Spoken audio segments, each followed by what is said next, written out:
Olá! Nós vamos falar agora sobre cálculo do volume de um poliedro.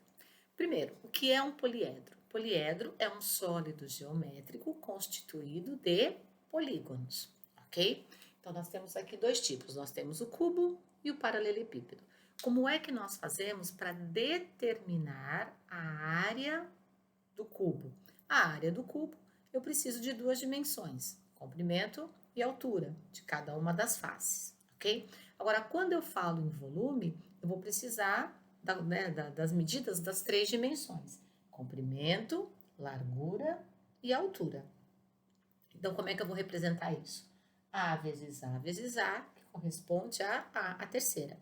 Então, o volume de um cubo é A elevado à terceira. Se eu estivesse falando em área, o que eu teria que fazer? Eu tenho aqui, ó, um quadrado. Então, eu teria que calcular a área, que seria comprimento vezes a largura, ou comprimento vezes a altura, ok? Volume é a multiplicação de comprimento, largura e altura, tá? Das três dimensões aí. E no caso do paralelepípedo, mesmo esquema, tá? O paralelepípedo ele vai ter qual característica?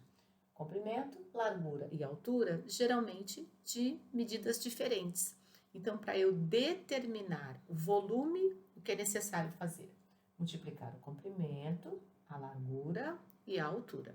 Se nós estivéssemos falando em área, tem que lembrar que aqui, ó, para determinar a área, basta fazer a multiplicação de duas dimensões, ou seja, comprimento vezes a largura ou comprimento vezes a altura, tá?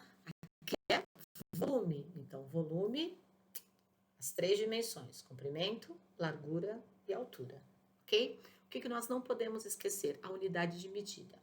Imagina que, de repente, neste caso aqui, fosse em centímetros. Como é que fica meu resultado?